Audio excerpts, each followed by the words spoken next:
अष्टम नवरात्र को मैं मां महागौरी का दिव्य रहस्य को सनातन शैली में बता रहे हूँ। मेरे प्यारे भाई बहनों, अष्टम नवरात्र की आप सभी को सनातनी मुकेश के तरफ से हार्दिक शुभकामनाएं। आज का पावन दिन मां महागौरी को समर्पित है।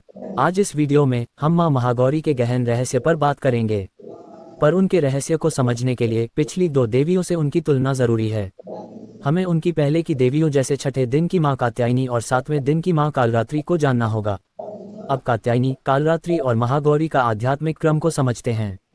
मां कात्यायनी डार्क मैटर, अंधकार में शक्ति से उत्पन्न हुए नकारात्मक भावनाओं और कुप्रभावों का नाश करती हैं, यानी उनसे बनने वाले जीव और भावनाओं को समाप्त करती हैं। वहीं मां कालरात्रि तो उसके मूल स्रोत यानी कि डार्क मैटर या डार्क एनर्जी को ही जड़ से नष्ट कर देती हैं।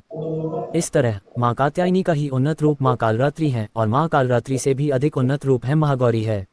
मां महागौरी साधक की आंतरिक शक्ति है, यानी आंतरिक शक्ति की चरम बिंदु हैं। महागौरी साधक को सशक्त बनाने वाली शक्ति है। महागौरी देवी डार्क मैटर या डार्क एनर्जी पर सीधे कार्य नहीं करती, बल्कि साधक के ऊपर ही काम करती हैं। वह साधक को इतना सक्षम बनाती हैं कि उस साधक में स्वयं ही डार्क मैटर से होने वाले कुप्रभावों के चंगुल में न आने की क्षमता आ जाती है।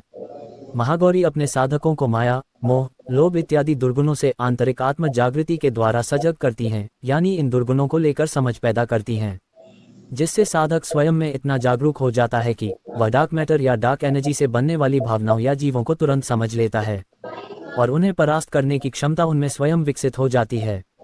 यहाँ तक कि वह डार्क मैटर के मूल स्रोत के प्रभाव को भी अपने ऊपर हावी नहीं होने देते हैं।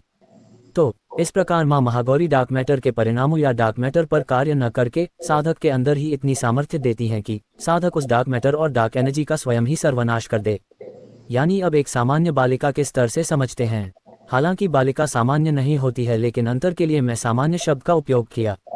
जन्म के कारण एक बालिका शैलपुत्री होती है। किशोरावस्था के पहले वह ब्रह्मचारिणी का रूप होती हैं। किशोरी अवस्था में चंद्रघंटा, यौवन अवस्था में कुष्मांडा, बालक की मां बनने पर स्कंद माता, बालक की रक्षा में कात्यायनी, बालक के रक्षा में और सजग होने पर कालरात्रि, और बालक को तपस्वी बनाकर खुद सक्षम करने के लिए गुरु रूप में महागौरी हो जाती हैं। अब मां पार्वती के स्तर पर महागौरी को समझते हैं। जब मां पार्वती ने कठिन तपस्या करके महादेव को प्रसन्न किया तो लंबे समय के साधना और तपस्या के कारण उनका शरीर कमजोर और चेहरा काला पड़ गया, वह सौंदर्य विहीन हो गई थी। तब महादेव ने प्रसन्न होकर गंगाजल का उनके ऊपर छिड़काव किया, जिससे मां पार्वती अत्यंत सौंदर्य की स्वामिनी बनी और उनका शरीर और चेहरा अत्यधिक गौर श्वेत हो चुका था। इस गोरे शरीर में उनकी तपस्या का जो दिव्य आभा था वह मुखर होकर बाहर निकलने लगा। मां पार्वती के इसी महातपस्विनी रूप के परिणाम स्वरूप जो उनका अनुपम सौंदर्य निकला या प्राप्त हुआ, इस अत्यधिक गौर सौंदर्य के कारण ही इन्हें महागौरी कहा जाता है।